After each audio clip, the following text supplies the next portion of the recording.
Hello दोस्तों, तो कैसे हैं आप लोग। उम्मीद है अच्छे होंगे। हम लोग पढ़ रहे थे फिजिक्स। आज आप पीछे लिखा हुआ देख भी पा रहे होंगे। फिजिक्स का जो मैं चैप्टर पढ़ा रहा था आप लोगों को। चैप्टर का नाम था विद्युत आवेश तथा क्षेत्र। काफ़ी इंपॉर्टेंट चैप्टर है, पहला चैप्टर है फिजिक्स का। तो उसमें मैं आप लोगों को पढ़ा रहा था। मैंने आप लोगों को 3 चीज़ें बताई थी। सबसे पहले आवेश के बारे में बताया था, कितने प्रकार के होते हैं वो बताया था। उसके बारे में कूलाम बल बताया था, उसका सदिश रूप भी बताया था, आवेश के गुण भी बताए थे।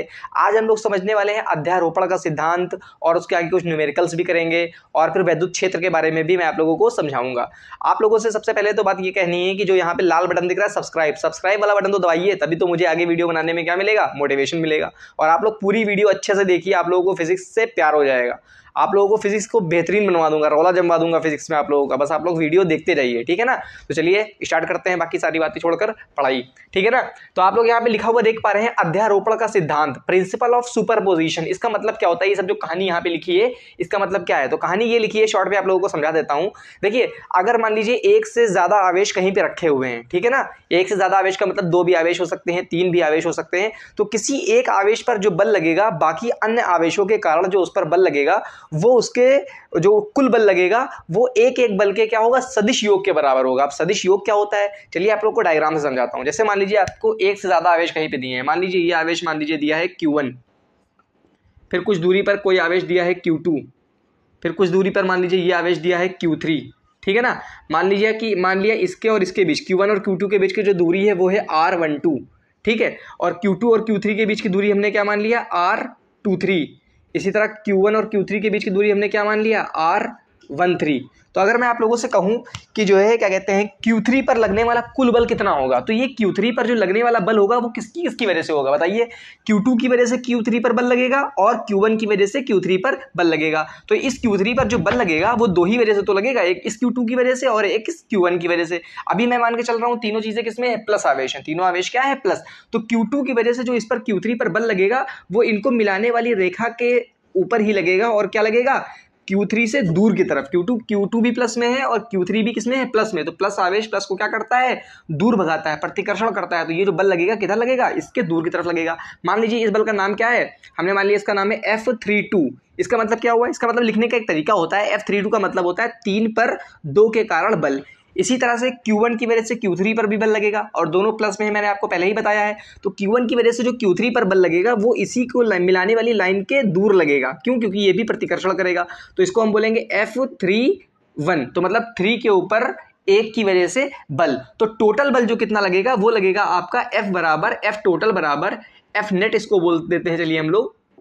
जो F नेट लगेगा वो लगेगा F31 और प्लस F32 के बराबर। तो 2 बल लग रहे हैं टोटल। F31 3 पर 1 की वजह से बल, और F32 3 पर 2 की वजह से बल। इन दोनों के सदिश योग के बराबर लगेगा। अब यहाँ पे हमने वेक्टर लगाया है। वेक्टर इसलिए लगाया है, सदिश योग है। सदिश योग का मतलब सदिश की बात होती है तो वहां दिशा भी आ जाती है। बल आपकी क्या है, सदिश राशि। तो यहाँ पे हमको दिशा का भी ध्यान देना होगा। अब एक सदिश देखिए इस एंगल पे जा रहा है, दूसरा बल इस एंगल पे जा रहा है, तो इसका जो परिणामी बल होगा वो जाहिर सी बात है इन दोनों के बीच से होकर जाएगा। मैं आप लोगों को समझा देता हूं, अभी आगे जब सवाल कराऊंगा तब एग्जैक्ट समझ में आएगा। अगर 2 सदिश है कोई भी, अभी अगर बल की बात कर रहे हैं तो मान लीजिए एक बल इधर F1 लग रहा है, ठीक है, दूसरा बल मान लीजिए इधर F2 लग रहा है। तो जो कुल बल लगेगा F1 और F2 का जो टोटल बल होगा वो किस तरफ लगेगा, वो इनके और इनके बीच से, जाहिर सी बात है इनके और इनके बीच में बल लगेगा। टोटल जो बल होगा F नेट जो होगा वो हमेशा 2 सदिश के बीच में लगता है। अगर कोई 2 सदिश किसी कोण के ऊपर हैं तो उनका कुल बल, उनका परिणामी बल क्या लगता है, उनके बीच से होकर जाता है। किसके बीच से होकर जाता है, इनके बीच से होकर जाता है। अब एग्जैक्ट बीच से नहीं जाएगा, एग्जैक्ट बीच से तब जाएगा जब F1 और F2 क्या हो, बराबर हो। अगर F1 F2 अलग अलग है तो जाहिर सी बात है इनके बीच में तो होगा परिणामी बल, लेकिन एग्जैक्ट बीच में नहीं होगा। अगर मान लीजिए ये एंगल क्या दिया है, थीटा दिया है, तो जो परिणामी बल की मात्रा होती है, जो उसका परिमाण होता है F नेट का, वो किसके बराबर होता है, अंडर रूट में F1 square plus F2 square plus 2F1 F2 cos theta, जहां पे थीटा क्या है, F1 और F2 के बीच का कोण है। अभी इसको हमेशा फॉर्मूला लगाने की जरूरत नहीं है। अगर 2 सदिश किसी एंगल पर है और उनका हमको परिणामी सदिश निकालना है, अगर हम बल की बात करें, 2 बल अगर किसी एंगल पर हैं और हमको उनका परिणामी बल निकालना हो, एक तो हम फॉर्मूले से निकाल सकते हैं और एक क्या निकाल सकते हैं, हम एक और तरीके से निकाल सकते हैं जिसको हम बोलते हैं घटक लेना या प्रोजेक्शन लेना। प्रोजेक्शन लेके भी हम क्या निकाल सकते हैं, बल निकाल सकते हैं, उनका परिणामी बल। प्रोजेक्शन में क्या होता है, प्रोजेक्शन लेने करने का मतलब होता है कि किसी भी बल को दो लंबवत दिशाओं में बांट देना। एक एक्स एक्सिस की दिशा में हम बांटेंगे और एक किस दिशा में बांटेंगे, वाई एक्सिस की दिशा में बांटेंगे, तो उसका भी हम परिणामी बल निकालेंगे। ठीक है ना, तो इतना आप लोग को समझ में आ गया होगा कि प्रिंसिपल ऑफ सुपरपोजिशन क्या होता है। अगर एक से ज्यादा आवेश है तो जाहिर सी बात है किसी एक पर आवेश पर लगने वाला बल बाकी अन्य आवेशों की वजह से जो बल लगता है उनका सदिश योग के बराबर होता है। और सदिश योग कैसे निकालते हैं मैं आप लोगों को बता चुका हूं। अगर दो सदिश किसी एंगल पर है तो उनका परिणामी सदिश उनके बीच से जाता है, और कितना होता है उसका परिणाम, f1 square plus f2 square plus 2f1 f2 cos theta. इसको नोट कर लीजिए, फिर मैं सवाल कराऊंगा तब समझ में आएगा। अब देखिए ये सवाल आपको दिया है, सवाल में आप लोगों को दिया है एक त्रिभुज दिया है। त्रिभुज क्या दिया है, त्रिभुज ABC दिया है। और खासियत क्या है त्रिभुज की, त्रिभुज की तीनों साइड्स बराबर हैं। तो जिस त्रिभुज की तीनों भुजाएं बराबर होती हैं उस त्रिभुज को हम लोग क्या बोलते हैं, समबाहु त्रिभुज बोलते हैं। ठीक है ना, अब समबाहु त्रिभुज की तीनों भुजाएं दी हैं जिसकी लंबाई क्या दिया है, L दिया है, और प्रत्येक शीर्ष के ऊपर, समबाहु त्रिभुज के प्रत्येक शीर्ष पर A पर B पर C पर तीनों पे स्मॉल q आवेश रखा है। और स्मॉल q आवेश की वजह से इसके सेंट्रोइड जिसको केंद्रक बोलते हैं, केंद्रक के ऊपर एक कैपिटल Q रखा है। तो आपसे पूछा गया है Q पर बल, कैपिटल Q पर बल, तो कैपिटल Q पर बल किसकी वजह से लगेगा, एक तो A की वजह से लगेगा, एक तो B पर आवेश जो है उसकी वजह से लगेगा, और एक जो C पर आवेश है उसकी वजह से लगाएगा। अब जो बल होता है, बल कैसे निकालते हैं किसी भी दो चीजों के बीच में, कूलाम बल का फॉर्मूला लगाते हैं, F बराबर K Q1 Q2 अपॉन में R स्क्वायर। तो मतलब R क्या होता है, दोनों आवेशों के बीच की दूरी। तो आपको जिन दो आवेशों के बीच में बल निकालना है सबसे पहले उनके बीच की दूरी पता होना चाहिए। तो चलिए थोड़ा सा इसमें ज्योमेट्री लगाते हैं, दूरी निकालते हैं। मतलब ये दूरी निकालनी है आपको सबसे पहले, ये जो दूरी होगी वही दूरी ये भी होगी, और वही दूरी क्या होगी, ये भी होगी। ये दूरी आपको निकालना है। तो दूरी निकालने के लिए चलिए इधर वाला हम सॉल्व कर लेते हैं, इसको इधर मिटा देते हैं और यहाँ पे थोड़ा डायग्राम बनाते हैं। देखिए अगर हम ये भुजा को आगे बढ़ाएं तो समबाहु त्रिभुज में अगर हम सामने वाले शीर्ष से केंद्रक से होती हुई लाइन भेजेंगे तो ये क्या होती है, लंबवत होती है, और इसको बराबर बराबर भागों में बांटती है। तो बराबर भागों में बांटेगी सामने वाली भुजा को, तो जाहिर सी बात है ये वाली जो भुजा है तुमको h निकालना है। पहले टोटल निकालते हैं, इसको हम h मान लेते हैं, और ये लंबाई L दी है तुमको, और ये जब सामने लंब आएगा तो ये आधा आधा बांट देता है, तो ये L का आधा क्या हो जाएगा, L/2। तो सबसे पहले हम क्या निकालते हैं, h निकालते हैं। चलिए तो h कैसे निकालेंगे, ये 90 डिग्री का एंगल हो गया। तो जाहिर सी बात है जिस त्रिभुज में एक एंगल 90 का होता है वो क्या होता है, समकोण त्रिभुज होता है। समकोण त्रिभुज में आपको पता होना चाहिए कर्ण का स्क्वायर बराबर क्या होता है, कर्ण का स्क्वायर बराबर होता है लंब का स्क्वायर प्लस आधार का स्क्वायर। कर्ण क्या है L, तो L का स्क्वायर बराबर लंब क्या है h निकालना है आपको, प्लस आधार क्या है L स्क्वायर, L/2 करोगे तो L/2 का स्क्वायर हो जाएगा L स्क्वायर अपॉन में 4, ये चीज इधर आएगी।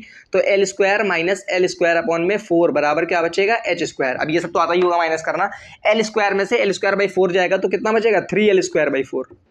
ठीक है ना, तो ये आ जाएगा h स्क्वायर। यहाँ से आपको h निकालना है तो h बराबर क्या हो जाएगा, रूट लोगे तो 3 का रूट तो रूट 3 होता है, L स्क्वायर का रूट L होता है, और 4 का रूट 2 होता है। तो मतलब ये जो h आया है वो आपका कितना आया है, √3L/2। ये h तो पूरा h आया है, लेकिन आपको सिर्फ इतनी हाइट चाहिए। तो आपको पता होना चाहिए केंद्रक से, शीर्ष से केंद्रक के बीच की जो दूरी होती है, जिसको यहाँ पे हम क्या मान लेते हैं, चलो इसको हम x मान लेते हैं, यहाँ से यहाँ तक की दूरी, शीर्ष से केंद्रक के बीच की दूरी को हम x मान लेते हैं। तो ये जो x होता है ये होता है 2h/3। क्या होता है, 2h/3। शीर्ष से केंद्रक के बीच की दूरी को बोलते हैं 2h/3, जहां h क्या होती है, लंबवत हाइट होती है शीर्ष से सामने वाली भुजा पर जो हम लंब डालते हैं। तो चलिए रखते हैं वैल्यू, h की जगह पे हमने निकाला है √3L/2, √3L/2। तो 2 से 2 कैंसिल हो गया, √3 से यहाँ 3 कैंसिल हो गया। तो x बराबर जो लंबाई आ गई है वो आ गई है L/√3। तो सबसे जो मेन काम था हम लोगों ने वो निकाल लिया। वो क्या निकाल लिया, दोनों आवेशों के बीच की दूरी, वो क्या है, L/√3। वो सबके लिए बराबर रहेगी, ये वाली भी और ये वाली भी। तो एक तरह से देखा जाए तो तीनों फोर्स भी बराबर होंगे। क्यों बराबर होंगे, देखो दोनों आवेश सेम है। ये वाले, इसके लिए बात करो तो स्मॉल q कैपिटल Q, इसके लिए बात करो तो स्मॉल q कैपिटल Q, इसके लिए बात करो तो स्मॉल q और कैपिटल Q, और तीनों के बीच की दूरी भी सेम है। जब दोनों आवेश सेम है और दोनों आवेशों के बीच की दूरी सेम है तीनों बार, तो जाहिर सी बात है फोर्स भी क्या होगा, सेम होगा, बस दिशा क्या होगी, अलग अलग होगी। तो चलो हम यहाँ पे तुमको बनाते हैं FBD। FBD का मतलब क्या होता है, free body diagram. Free body diagram का मतलब होता है कि किसी भी चीज पर जो कुल बल लगते हैं उस बल को तुम डायग्राम में बना के दिखाते हो, उसी बल को हम क्या बोलते हैं, फ्री बॉडी डायग्राम। पॉइंट को हम यहाँ पे Q मान लेते हैं, तो Q पर 3 बल लगेंगे, एक A पर रखे आवेश की वजह से, B पर रखे आवेश की वजह से, और C पर रखे आवेश की वजह से। तो A के ऊपर जो आवेश रखा है उसकी वजह से जो Q पर बल लगेगा वो क्या लगेगा, इसकी दिशा में, इसी लाइन की दिशा में नीचे की तरफ लगेगा, क्योंकि ये इसको क्या करेगा, प्रतिकर्षित करेगा और नीचे भगाएगा। तो Q के ऊपर जो बल लगेगा किसकी वजह से, A की वजह से, हमने इसको FA नाम दे दिया, वो नीचे लगेगा। ठीक है, और इसी तरह B की वजह से जो बल लगेगा Q के ऊपर, वो इसको मिलाने वाली लाइन से सीधे ऐसे चला जाएगा, दूर भगाएगा ये भी। तो इसको वो क्या बोलेंगे, एफ बी बोल देंगे। इसी तरह सी की वजह से जो भी इसके ऊपर बल लगेगा वो भी इसी लाइन को मिलाने वाली जो लाइन है इससे दूर की तरफ लगेगा, इस तरफ, तो ये हमने क्या बोल दिया, एफ सी बोल दिया। तो तीनों बल लग गए। अब देखिए तीनों बलों के बीच का एंगल कितना है, देखिए ये पूरा एक गोल एंगल है। गोल एंगल कितना होता है, फुल एंगल इसको बोलते हैं, 360 डिग्री बोलते हैं। और ये 3 जगह बट रहा है, तो 360 को 3 जगह बांटोगे तो 120 120 120 आ जाएगा। तो मतलब तीनों बलों के बीच का जो एंगल है वो कितना है, 120 120 और 120। अब मैंने आपको बताया था कि अगर दो बल सेम है, जैसे मान लीजिए, अगर हमने अभी तुमको बताया था मैंने इससे पहले, अगर मान लीजिए ये दो सदिश हैं, अभी यहाँ पे बल है दोनों, अगर दोनों बल सेम है और इनके बीच का एंगल क्या है, थीटा है, तो इनका परिणामी बल इनके बीच से जाता है। और एग्जैक्ट बीच से कब जाता है, एग्जैक्ट बीच से तब जाता है जब ये दोनों बल क्या हो, बराबर हो। क्या हो, दोनों बल बराबर हो, तो इनके बीच का जो परिणामी बल होगा कहां से जाएगा, एग्जैक्ट बीचों बीच से जाएगा। ठीक है ना। तो देखो यहाँ पे सारे बल बराबर ही है। क्यों बराबर है, देखो अगर हम तुमको दिखा लो, एफ ए निकालते हैं, चलो पहले हम यहाँ पे दिखा देते हैं तुमको निकाल के। एफ ए बराबर क्या होगा, एफ ए मतलब क्या हो गया, ए की वजह से इस पर बल, तो फॉर्मूला क्या होता है, के Q1 Q2 upon are square. Q1 क्या है, मान लो Q है, दूसरा वाला आवेश क्या है, Q2 कैपिटल Q है, आर क्या है, आर तुमने एक्स माना है ना अभी, एक्स है, तो एक्स का क्या हो जाएगा, स्क्वायर हो जाएगा। आर स्क्वायर होता है तो यहाँ पे आर की जगह एक्स है तो एक्स स्क्वायर आ गया। इसी तरह अगर एफ बी निकालो जरा तुम, एफ बी को यहाँ निकाल लें, चलो इधर निकाल लेते हैं। एफ बी अगर निकालोगे तो वो भी वही आएगा, बी की वजह से क्यू पर बल, तो फॉर्मूला क्या होता है, के Q1 Q2 upon are square. Q1 क्या है, स्मॉल क्यू यहाँ पे भी, और Q2 क्या है, यही वाला आवेश कैपिटल क्यू, और बीच की दूरी भी क्या है, एक्स स्क्वायर है। इसी तरह एफ सी भी क्या है, सेम ही है। तो इसका एक हिसाब से देखा जाए तो एफ ए बराबर एफ बी बराबर एफ सी, तो तीनों बल क्या है, सेम है। तो तीनों बल को मैं इकट्ठा क्या माने ले रहे हैं, कैपिटल एफ माने ले रहे हैं। तो इसका मतलब जब ये एफ बी और एफ सी दोनों सेम बल हैं तो जाहिर सी बात है इनका परिणामी कहां से जाएगा, ये बल एक ऐसे जा रहा है और एक बल ऐसे जा रहा है, दोनों के बीच में एंगल कितना है, 120 है। तो एफ सी और एफ बी का जो परिणामी जाएगा वो कहां से जाएगा, इनके एग्जैक्ट बीचों बीच से जाएगा। कहां से जाएगा, एग्जैक्ट बीचों बीच से जाएगा। ठीक है ना, 120 टोटल है तो बिल्कुल बीच से जाएगा। और वो कितना होगा बल, बीचों बीच से जाएगा, तो अभी हमने बता चुके हैं परिणामी कैसे निकालते हैं। एफ बराबर क्या होता है, अंडर रूट क्या मानते हैं, एफ बी और एफ सी का परिणामी निकालना है, तो एफ बी का square plus F C square plus 2 FB FC cos theta. Cos theta की जगह पे रखोगे कॉस 120, क्योंकि इनके बीच का एंगल कितना है, 120 है।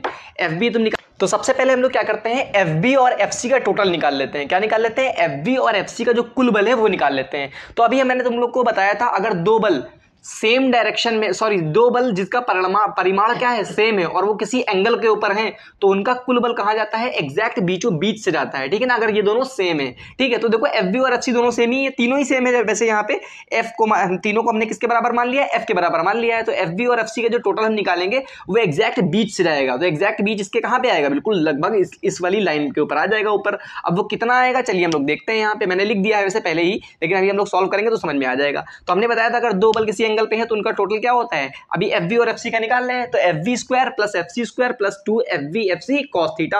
अब थीटा इनके बीच का 120 है तो कॉस 120 लिख दिया, और कॉस 120 की वैल्यू भी मैंने लिख ली है, आप लोग को पता होना चाहिए। कॉस 120 को हम लिख सकते हैं cos 90 plus 30। Cos 90 plus theta बराबर क्या होता है, माइनस का साइन थीटा, माइनस का साइन थीटा, तो माइनस थीटा की जगह 30 है तो माइनस साइन 30 माइनस 1/2। तो आप लोगों को पता भी होना चाहिए कि कॉस 120 की वैल्यू क्या होती है, माइनस का 1/2 होती है। तो चलिए वैल्यू रख देते हैं सारी। अभी हम एफ बी और एफ सी की वैल्यू जो यहाँ पे हमने निकाली है, एफ वो के क्यू और कैपिटल क्यू अपॉन में एक्स स्क्वायर है, तो ये बड़ी वाली वैल्यू नहीं रख रहे हैं हम यहाँ पे, इसकी जगह पे एफ ही लिख रहे हैं। बाद में अगर हमको रखना पड़ेगा तो हम रख लेंगे, ठीक है ना। तो अभी हम स्मॉल एफ ही लिखते हैं ताकि कैलकुलेशन से हम लोग बच सके। एफ बी की जगह पे भी हम एफ लिखेंगे, एफ सी की जगह पे भी क्या लिखेंगे, एफ लिखेंगे, और एफ ए भी क्या है, एफ ही के बराबर है। तो F square plus F C की जगह पे भी एफ स्क्वायर लिखते हैं प्लस 2 इंटू एफ कॉस 120 भी बता ही चुका हूँ कितना आया है, 1/2 आया है। ठीक है ना, तो एफ स्क्वायर और एफ स्क्वायर मिलकर क्या हो गया, 2f स्क्वायर हो गया। ठीक है, और ये प्लस 2 इंटू एफ क्या हो गया, 2f स्क्वायर हो गया, और मल्टीप्लाई माइनस का 1/2, तो 2 से 2 क्या हो गया, कैंसिल हो गया। अब ये क्या आ गया, देखिए 2f स्क्वायर, और ये माइनस प्लस मल्टीप्लाई होकर माइनस आया, और ये एफ स्क्वायर, तो 2f स्क्वायर में से 1f स्क्वायर जाएगा तो अंडर रूट में क्या बचेगा, एफ स्क्वायर बचेगा। अब एफ स्क्वायर बाहर आएगा तो एफ बचेगा, तो एफ नेट जो आएगा वो किसके बराबर आएगा, एफ के बराबर आएगा। एफ बी और एफ सी का जो परिणामी आएगा वो एफ के बराबर आएगा, और एग्जैक्ट कहां से जाएगा, बीच से जाएगा। और नीचे भी क्या है, एफ ए भी किसके बराबर है, एफ के बराबर है। तो अगर किसी पॉइंट के ऊपर एक बल ऊपर लग रहा है और एक बल उसके अपोजिट लग रहा है, तो जाहिर सी बात है कुल बल क्या होगा, 0। जैसे एग्जाम्पल के तौर पर मैं आप लोगों को समझाता हूं, अगर ये कोई पेन है, अब इस पेन को मैं इधर भी खींच रहा हूं और इधर भी खींच रहा हूं, दोनों बराबर ताकत से खींच रहा हूं, तो आप लोगों को लगा होगा कि सिर्फ मैंने पकड़ा है, पकड़ा नहीं है, मैं दोनों तरफ क्या कर रहा हूं, खींच रहा हूं, लेकिन फिर भी ये किसी तरफ नहीं जा रहा है। क्यों नहीं जा रहा है, क्योंकि दोनों की तरफ बल क्या है, बराबर है। तो इसका मतलब अगर दो सदिश बराबर है हैं और अपोजिट दिशा में है तो उनका कुल बल क्या होता है, 0 होता है। जाहिर सी बात है, अगर कोई मान लीजिए ये पॉइंट है, इधर आप बल लगा रहे हैं 50 न्यूटन और इसी पॉइंट के ऊपर लेफ्ट साइड में बल लगा रहे हैं 50 न्यूटन, तो कुल बल क्या लगेगा, 0। दो अपोजिट सदिश होते हैं तो उनका कुल बल क्या होता है, माइनस कर दो एक दूसरे को, क्या हो गया, 0 हो गया, ठीक है ना। तो एफ नेट बराबर क्या आ गया, एफ आ गया। तो ऊपर भी एफ आ रहा है। अब देखो यहाँ पे हम एक और डायग्राम बना लेता हूँ ताकि आप लोगों को समझ में आ जाए। तो अब इस क्यू के ऊपर देखिए क्या हो गया, ये एफ बी और एफ सी का काम खत्म हो गया, इन्हीं का टोटल क्या आ गया, ऊपर आ गया। वो किसके बराबर आया, एफ के बराबर आ गया। और नीचे वाला एफ ए भी किसके बराबर है, एफ के बराबर है। तो जाहिर सी बात है इस पर परिणामी बल क्या होगा, 0 होगा। एफ नेट किसके बराबर होगा, 0 के बराबर, ठीक है। अब ये नोट कर लीजिए आप लोग, उसके बाद मैं बताता हूँ। अब देखिए आप लोग, ये न्यूमेरिकल आपको दिया है, बहुत इंपॉर्टेंट न्यूमेरिकल है। इस तरह के सवाल बहुत आते हैं। आपको सवाल दिया है, दो आवेश दिए हैं। एक आवेश दिया है 9e, ई का मतलब समझ रहे हैं ना क्या होता है, ई का मतलब होता है 1.6 × 10 की पावर माइनस का 19 कूलाम। एक इलेक्ट्रॉन पर आवेश को हम क्या बोलते हैं, ई बोलते हैं। तो कुल आवेश जो दिया है, पहला आवेश वो क्या दिया है, 9e, और दूसरा आवेश दिया है 4e, मतलब प्लस का 4e, दोनों प्लस में ही दिए हैं। और कहा गया है इनके बीच में एक हम तीसरा आवेश कहां पर रखें कि वो संतुलन में हो। संतुलन का मतलब क्या होता है, संतुलन का मतलब ये होता है कि किसी भी चीज पर अगर कुल बल, टोटल फोर्स क्या लग रहा है, 0 लग रहा है, तो इसका मतलब वो किसमें है, संतुलन में। तो चलिए डायग्राम बनाते हैं, तब समझ में आएगा। एक आवेश दिया है आपको 9e और दूसरा आवेश क्या दिया है, 4e, ठीक है। इन दोनों को मिलाते हैं तो पूछा है इन दोनों के बीच में हम तीसरा आवेश कहां पे रखें कि इन पर कुल बल क्या लगे, 0 लगे। इन पर कुल बल क्या लगे, 0 लगे। अभी हमने मान लिया है इनके बीच की, दोनों के बीच की दूरी भी दी होगी आपको। तो दोनों के बीच में जो दूरी दी है वो सवाल में दी है r। क्या दिया है, r। तो दो आवेश है, एक 9e और एक क्या है, 4e, और दोनों के बीच की दूरी क्या दी है, r दिया है। आपसे पूछा तीसरा आवेश को, क्यू को, तीसरे आवेश स्मॉल क्यू को कहां पर रखें कि वो क्या हो, संतुलन में हो। संतुलन का मतलब मैं आप लोगों को समझा चुका हूं कि उस पर कुल बल क्या लगे, 0 लगे, ठीक है ना। तो हमने अपने मन से मान लिया। देखिए अगर तुम यहां पे रखोगे, इस लाइन को अगर हम आगे बढ़ा दें हल्का, तो जाहिर सी बात है तुमसे सवाल में जरूरी नहीं है ये पूछे कि उनके मध्य में, पूछे कि उनको मिलाने वाली रेखा पर कहां पे रखें। तो इनको मिलाने वाली रेखा ये है। तो अगर तुम इस साइड पर कोई आवेश रखोगे स्मॉल क्यू, तो स्मॉल क्यू पर जो बल लगेगा 9e पर, 9e की वजह से इस पर जो बल लगेगा वो इस दिशा में लगेगा, क्योंकि ये भी प्लस में है और ये भी प्लस में है, तो इसकी वजह से इस पर जो बल लगेगा वो प्रतिकर्षण बल। अगर वही बता रहा हूं मैं आप लोगों को, अगर किसी भी वस्तु के ऊपर दोनों बल एक ही दिशा में लग रहे हो तो कुल बल 0 हो ही नहीं सकता, वो संतुलन में हो ही नहीं सकता। जैसे ये मार्कर का एग्जांपल मैं आप लोगों को बताया मैंने पिछली बार कि अगर दोनों बल एक ही दिशा में लगाता हूं, चलो तुम्हारे लेफ्ट साइड में लगा रहा हूं दोनों बल, इधर वाले से भी इधर खींच रहा हूं और ये वाले हाथ से भी लेफ्ट में ही लगा रहा हूं, तो दोनों बल जब एक ही दिशा में लगाऊंगा तो ये इधर वाल चलने लगेगा ना, संतुलन में कैसे हो सकता है, 0 तो हो नहीं सकता। तो इसका मतलब कि ऐसा कभी होगा ही नहीं कि अगर तुम इन दोनों को मिलाने वाली रेखा के लेफ्ट साइड में कोई आवेश रखो तो उस पर कुल बल 0 होगा नहीं। इसका मतलब ये आवेश यहां पे तुम नहीं रख सकते हो। चाहे तुम इसी तरह से राइट साइड में अगर तुम रख के देख लो, चाहे इधर रखोगे तो ये भी प्लस में है, ये भी प्लस में है, ये इसको क्या करेगा, दूर भगाएगा इस तरफ। ये भी प्लस में है, ये भी प्लस में है, ये इसको दूर भगाएगा इस तरफ। तो जब दोनों आवेश दोनों बल एक ही दिशा में लग रहे हैं तो कुल बल कुछ ना कुछ इधर लगेगा ना, तो ये संतुलन में हो ही नहीं पाएगा, इस पर कुल बल 0 होगा ही नहीं। तो इसका मतलब जाहिर सी बात है कि जो आवेश हमको रखना है इन दोनों आवेशों के बीच में कहीं पर रखना है। तो यहां पर तुम रख के देख लो, चाहे अगर यहां पर तुम प्लस क्यू आवेश रखोगे तो प्लस, इस वाले प्लस की वजह से इस पर जो बल लगेगा वो किस तरफ लगेगा, लेफ्ट साइड में लगेगा, क्योंकि इसको मिलाने वाली रेखा के सीधे हाथ की तरफ लगेगा, दूर भगाएगा। और ये प्लस 4e भी जो इस पर बल लगाएगा वो भी, ये भी प्लस में, ये भी प्लस में, तो ये इसको कहां भगाएगा, इसको मिलाने वाली रेखा के इस तरफ लगाएगा। तो इस पर बल लगेगा क्या, इस तरफ लगेगा। तो अगर हमने इसको 1 आवेश मान लिया, इसको 2 मान लिया, तो ये 2 की वजह से जो इस पर लगेगा तो ये F2 की दिशा होगी तुम्हारी इस साइड में, और 1 की वजह से जो इस पर बल लगेगा वो इन दोनों को मिलाने वाली रेखा से दूर भगाएगा, ये लगेगा F1।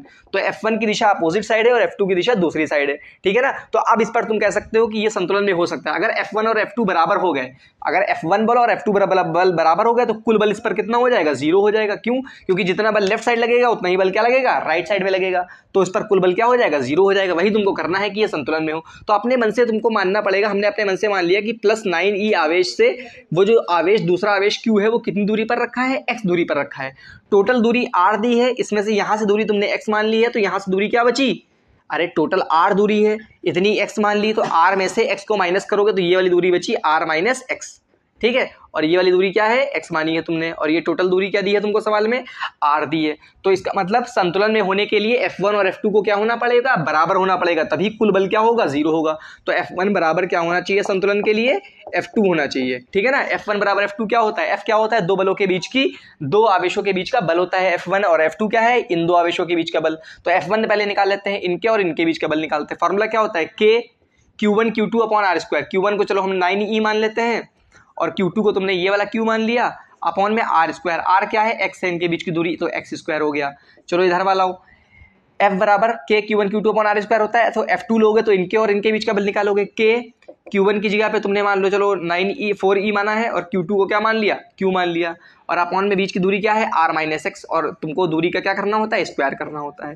ठीक है, अभी देखो बराबर के इस तरफ K और ये K कैंसिल हो गया, ठीक है ना, ये E और E भी क्या हो गया कैंसिल, 4 और Q और Q भी क्या हो गया कैंसिल हो गया। यहाँ पे बचा 9 और अपॉन में क्या बचा एक्स स्क्वायर। ठीक है, यहाँ पे क्या बचा 4 और अपॉन में क्या बचा R माइनस एक्स का होल स्क्वायर। अब तुमको यहाँ से x निकालना है, तो ये गलती मत कर देना कि इसको तुम a माइनस बी के होल स्क्वायर से खोल दो तो ये बन जाए R स्क्वायर फिर एक्स स्क्वायर, फिर वहां से x निकालना क्या हो जाएगा, कठिन हो जाएगा, क्योंकि वो किस में बन जाएगा, फिर क्वाड्रेटिक इक्वेशन बन जाएगी, द्विघात समीकरण बन जाएगी। तो मैं एक काम करता हूँ, x वाले नंबर एक्स स्क्वायर को मैं यहाँ पे ले जाता हूँ, एक्स स्क्वायर नीचे है, यहाँ पे जाएगा किस में हो जाएगा, मल्टीप्लाई में हो जाएगा। तो चलो इधर वाला हो, 9 बराबर ये एक्स स्क्वायर ऊपर जाएगा तो ये हो जाएगा 4x स्क्वायर, और नीचे क्या बचेगा, नीचे तो पहले से ही दिया है R माइनस एक्स का होल स्क्वायर। अब ये 4 मल्टीप्लाई में है, इस 4 को हम 9 के नीचे ला सकते हैं, ले आते हैं। चलो नंबर वाले एक तरफ हो गए अब सारे, और अल्फाबेट वाले एक तरफ हो गए, ठीक है ना, R माइनस एक्स का होल स्क्वायर। ठीक है, अब मैं दोनों तरफ क्या ले लेता हूँ, रूट ले लेता हूँ। दोनों तरफ क्या लेते हैं, स्क्वायर रूट लेते हैं। चलो स्क्वायर रूट लेते हैं दोनों तरफ। तो 9 का रूट क्या होता है 3, 4 का रूट क्या होता है 2, एक्स स्क्वायर का रूट क्या हो जाएगा x, और यहाँ पे R माइनस एक्स का रूट क्या हो जाएगा स्क्वायर का R माइनस एक्स। अब क्या करते हैं हम, देखो अगर बराबर के एक तरफ एक भिन्न है, एक फ्रैक्शन है, बराबर के दूसरी तरफ दूसरा फ्रैक्शन है, तो क्रॉस मल्टीप्लाई हो जाता है। 3 का मल्टीप्लाई करोगे इसमें R माइनस एक्स में, और यहाँ पे 2 का मल्टीप्लाई x में करोगे तो 2x। इसको खोल लेते हैं ब्रैकेट को, 3 को r से मल्टीप्लाई करोगे 3r, माइनस 3 को x से मल्टीप्लाई करोगे 3x बराबर में 2x। ये माइनस का 3x उधर जाएगा तो क्या हो जाएगा, प्लस का 2x हो जाएगा, यहाँ पे 3r बचेगा, तो 3x प्लस का और 2x, ठीक है ना। तो अब यहाँ से 3r बराबर आ गया, तो यहाँ से 3r है, ये माइनस 3x इधर जाएगा तो क्या हो जाएगा, प्लस का 3x और प्लस का 2x, तो ये बचेगा 3r बराबर 3x और 2x मिलके क्या हो जाएगा 5 का x हो जाएगा। अब यहाँ से आपको x निकालना है तो इधर आ जाइए, तो यहाँ से 3r और ये x के मल्टीप्लाई में 5 है, 5 इधर आएगा तो क्या हो जाएगा डिवाइड में हो जाएगा, और यहाँ पे क्या बचेगा x। तो इसका मतलब जो x आया है वो आया है 3r बटे में 5, इसका मतलब x क्या आया है 3r/5। इसका मतलब 9e से अगर तुम 3r बटे 5 मीटर दूरी पर आवेश रखोगे तो वो क्या होगा संतुलन में। तो यहाँ पे लिखना चाहो लिख दो, 9e से 3r बटे 5 दूरी पर आवेश स्मॉल q संतुलन में होगा, संतुलन में होगा। तो संतुलन में होने का मतलब आप लोगों को समझ में आ गया होगा कि कुल बल क्या होता है उस पर 0। तो अगर दो आवेश जो कि सेम इसके हैं, चिन्ह के हैं, ये भी प्लस में और ये भी प्लस में है, तो अगर कोई तीसरा आवेश रखना है तो उसको बीच में ही रखना पड़ेगा तुमको, तब वो किसमें होगा संतुलन में। क्योंकि अगर साइड में रख दोगे तो दोनों बल एक ही दिशा में लग जाएंगे तो वो संतुलन में हो ही नहीं सकता है, कुल 0 हो ही नहीं सकता। इधर भी अगर रखोगे आवेश तो दोनों बल एक ही दिशा में लगेंगे तो वो कुल 0 हो ही नहीं सकता। तुम जब बीच में आवेश रखोगे तभी उस पर ऐसा होगा कि दोनों बल की दिशा क्या होगी, विपरीत होगी। अब जब दिशा विपरीत होगी तभी उस पर कुल बल क्या हो सकता है 0। अगर दो बल विपरीत दिशा में है तो वो 0 बल उस पर कब लगेगा, जब F1 और F2 क्या हो बराबर हो। वही हमने किया, F1 और F2 बराबर कर दिया। F1 का मतलब इनके और इनके बीच लगने वाला बल लिख दिया हमने, F2 मतलब इनके और इनके बीच लगने वाला बल लिख दिया हमने। यहाँ से कैंसिल होने वाली चीजें कैंसिल हो गई और सबको एक तरफ लिया है। और दूसरी गलती यहाँ पे मत करना, इसका स्क्वायर मत खोल देना, a माइनस बी का होल स्क्वायर, नहीं तो क्या हो जाएगा कैलकुलेशन कठिन हो जाएगी। हमने रूट ले लिया तो कैलकुलेशन क्या हो गई, आसान हो गई। ये नोट कर लीजिए, इसके बाद मैं आप लोगों को बताता हूँ आगे की चीज। देखो अब मैं आप लोगों को समझाने वाला हूं वैद्युत क्षेत्र के बारे में। नाम से ही पता चल रहा है क्षेत्र, क्षेत्र क्या होता है, एरिया होता है। वैद्युत क्षेत्र का मतलब क्या हुआ, किसी आवेश के आसपास का वो एरिया जहां तक उसके कारण किसी दूसरे आवेश पर क्या किया जा सके, बल का अनुभव किया जा सके। अब तुमको पता है दो आवेश अगर पास पास रखे हैं तो उनके बीच में क्या लगता है, बल लगता है। तो एक लिमिट होगी ना उस एरिया की, उस दूरी की जहां तक बल अनुभव किया जा सकते हैं। अब ऐसा थोड़ी ना है कि एक आवेश यहां पर रखा है, दूसरा आवेश 1000 किलोमीटर दूर रखा है तो दोनों के बीच में बल लगेगा, तब भी नहीं लगेगा ना। अगर एक आवेश मौजूद है तो उसकी वजह से कुछ दूरी, एक मिनिमम दूरी होगी ना, एक मैक्सिमम दूरी होगी कि यहां तक की बल लगेगा। तो वो जो एरिया चारों ओर का होगा जहां तक कोई दूसरा आवेश आए उस पर बल लगे, तो उस एरिया को क्या बोलते हैं, वैद्युत क्षेत्र बोलते हैं। इसकी एक और डेफिनेशन जो होती है, ये तो बेसिक डेफिनेशन हो गई, यहां पे लिखा है सब देख लीजिएगा आप लोग। किसी और बोल सकते हैं परीक्षण आवेश पर लगने वाला बल। परीक्षण आवेश मतलब क्या होता है, अगर कोई एक मेन आवेश है उसके अलावा एक और तुम दूसरा आवेश लेके आओ जो कि बहुत छोटा हो मात्रा में, उसको हम क्या बोलते हैं, परीक्षण आवेश हो। तो परीक्षण आवेश के ऊपर क्या लगेगा, बल लगेगा। जो पहले से आवेश मौजूद है उसके वजह से उस पर क्या लगेगा, बल लगेगा। और उस परीक्षण आवेश के मात्रा, मान लो Q0 अगर हम मानते हैं, परीक्षण आवेश को ज्यादातर क्या मानते हैं, Q0 मानते हैं। तो Q0 पर लगने वाला बल और उस बल की, उस आवेश का मात्रा, इसके अनुपात को हम क्या बोलते हैं, वैद्युत क्षेत्र बोलते हैं। तो चलिए मैंने ये जो लिखा है इसको यहाँ पे हम लोग क्या देखते हैं, न्यूमेरिकल के टर्म में या डेरिवेशन के टर्म में देखते हैं। चलिए मान लीजिए अगर यहाँ पर कोई आवेश Q है, ठीक है ना, इसकी वजह से एक दूसरा आवेश हम यहाँ तक की लेके आए, आसपास इसके Q0 लेके आए। क्या लेके आए? Q0। Q0 को हमने क्या माना? परीक्षण आवेश है। ये बहुत छोटा आवेश है, जिसको क्या बोलते हैं? परीक्षण आवेश। हम Q0 को लेके आए हैं Q के पास में, तो Q और Q0 के बीच की मान लिया दूरी कितनी दूर लेके आए? मान लिया R दूर लेके आए। कितनी दूर? R। तो Q जो है Q0 के ऊपर क्या लगाएगा? एक बल लगाएगा। क्या लगाएगा? बल। और तुमको पता है कूलाम के नियम के हिसाब से वो बल कितना होगा? F बराबर K Q1 Q2 अपॉन में R स्क्वायर। K हम इसलिए लिख रहे हैं, अभी मान के चलो सब हवा में ही बात हो रही है, तो K रख देंगे हम। K Q1 की जगह पे Q और दूसरा Q2 की जगह पे क्या है? Q0 और अपॉन पे क्या है? R square. ठीक है ना, ये हो गया Q0 पर लगने वाला बल। अब हमको वैद्युत क्षेत्र निकालना है, इसको हम डिनोट करते हैं E से, इलेक्ट्रिक फील्ड को डिनोट करते हैं E से। वो किसके बराबर होगा? हमने बताया अभी, उस पर लगने वाले बल के बराबर होगा और परीक्षण आवेश का जो मात्रा होती है, बल और परीक्षण आवेश की मात्रा के अनुपात को हम क्या बोलते हैं? वैद्युत क्षेत्र बोलते हैं। ठीक है, तो F कितना आया है? K Q0 अपॉन में R स्क्वायर अपॉन में क्या करना है? Q0 करना है।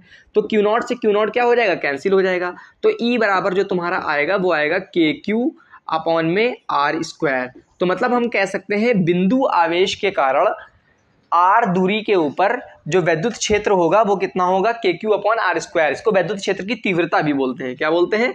वैद्युत क्षेत्र बोल लो या वैद्युत क्षेत्र की तीव्रता। Intensity of electric field due two point charge, मतलब बिंदु आवेश के कारण विद्युत क्षेत्र की तीव्रता का फॉर्मूला क्या होता है? KQ upon R square. अगर कोई आवेश Q है, उसकी वजह से R दूरी पर तुमको निकालना है वैद्युत क्षेत्र, तो वो कितना वैद्युत क्षेत्र की तीव्रता, तो फॉर्मूला क्या होगा? KQ upon R square. परीक्षण आवेश का कोई नामो निशान भी नहीं आया यहाँ पे, वो हम सिर्फ किस लिए लाए थे? डेरिवेशन कराने के लिए लाए थे, वो डिवाइड किया तो गायब हो गया। तो इसका मतलब, और अगर देखो यहाँ पे ये सब नोट करने के बाद में एक चीज और समझ लो, यहाँ पे दिख रहा होगा आप लोग को, इधर बता देता हूँ, यहाँ पे यहाँ तक दिख रहा होगा। तो अगर कोई आवेश प्लस Q है, तो विद्युत क्षेत्र की जो तीव्रता, वैद्युत क्षेत्र भी एक क्या होती है? सदिश राशि होती है। क्या होती है? सदिश राशि। इसका मात्रक देख लेते हैं। देखो वैद्युत क्षेत्र में ऊपर आता है बल, तो बल का मात्रक क्या होता है? बल का मात्रक होता है न्यूटन। और नीचे क्या आता है? आवेश। आवेश का मात्रक होता है कूलाम। तो वैद्युत क्षेत्र का या वैद्युत क्षेत्र की तीव्रता का एक मात्रक क्या हो गया? न्यूटन पर कूलाम हो गया। और इसी को हम लोग एक नाम देते हैं, न्यूटन पर नहीं, न्यूटन पर कूलाम ही बोलते हैं, बस इतना काफी है। तो वैद्युत क्षेत्र का जो मात्रक हो गया वो क्या हो गया? न्यूटन पर कूलाम हो गया। अब वैद्युत क्षेत्र की जो दिशा कैसे बताते हैं? अगर कोई आवेश प्लस Q है, तो प्लस Q आवेश की वजह से वैद्युत क्षेत्र की दिशा क्या होती है? प्लस Q आवेश से दूर होती है। क्या होती है? प्लस Q आवेश से दूर होगी वैद्युत क्षेत्र की दिशा। अगर कोई आवेश माइनस Q है, तो माइनस Q आवेश की ओर होगी वैद्युत क्षेत्र की दिशा। ठीक है ना। अगर मान लीजिए यहाँ पे कोई प्लस Q आवेश रखा है, तो इस पर वैद्युत क्षेत्र की, यहाँ पर इस पॉइंट पर वैद्युत क्षेत्र की दिशा निकालनी है, तो क्या होगा? इससे दूर की तरफ होगा वैद्युत क्षेत्र की दिशा। ठीक है ना। अगर कोई आवेश माइनस Q है, माइनस Q की वजह से वैद्युत क्षेत्र की दिशा निकालनी है इस पॉइंट पर, तो क्या होगी? वैद्युत क्षेत्र की दिशा यहाँ से इस तरफ होगी। ठीक है ना। तो प्लस Q से दूर होती है वैद्युत क्षेत्र की दिशा और माइनस Q से उसकी ओर होती है वैद्युत क्षेत्र की दिशा। तो समझ में आ गया होगा वैद्युत क्षेत्र क्या चीज होती है। फॉर्मूला आपको ये याद रखना है, बिंदु आवेश की वजह से वैद्युत क्षेत्र की जो तीव्रता होती है वो KQ अपॉन R स्क्वायर होती है। दिशा के बारे में मैंने बता दिया, अगर प्लस Q है तो उससे दूर की होगी, माइनस Q है तो उसकी ओर होगी। नोट कर लीजिए सब पूरा। तो आप लोगों को समझ में आ गया होगा वैद्युत क्षेत्र क्या है, आप लोगों ने नोट भी कर लिया होगा, स्क्रीनशॉट वगैरह ले लीजिए। अब आप लोगों को ये बताना है, आप लोग व्यू तो करते हैं लेकिन यहाँ पे सब्सक्राइब लिखा है, सब्सक्राइब करिए चैनल को। व्हाइट वाला बटन दिया होगा सब्सक्राइब का, उसको दबा दीजिए। फोन टूट जाए कोई दिक्कत नहीं, लेकिन सब्सक्राइब वाला बटन जरूर दबना चाहिए। मतलब फोन नहीं टूटना चाहिए, अगर फोन टूट जाएगा तो वीडियो कैसे देखोगे। फोन नहीं टूटना चाहिए, मतलब ऐसा दबाओ कि वो दब जाए। ठीक है ना। और शेयर करो जो भी जानने वाले हैं तुम्हारे, फिर उसके बाद में देखो वीडियो अच्छे से, और पूरी वीडियो देखो तब समझ में आएगा। यूपी बोर्ड में टॉपर ना बन जाओ तब बोलना, बस खाली जितना बता रहा हूँ उतना क्या करते रहो। ठीक है ना। न्यूमेरिकल की भी मैं वीडियो लाऊंगा तो अच्छे से समझ में आ जाएगा। तो चलिए मिलते हैं अगली वीडियो में।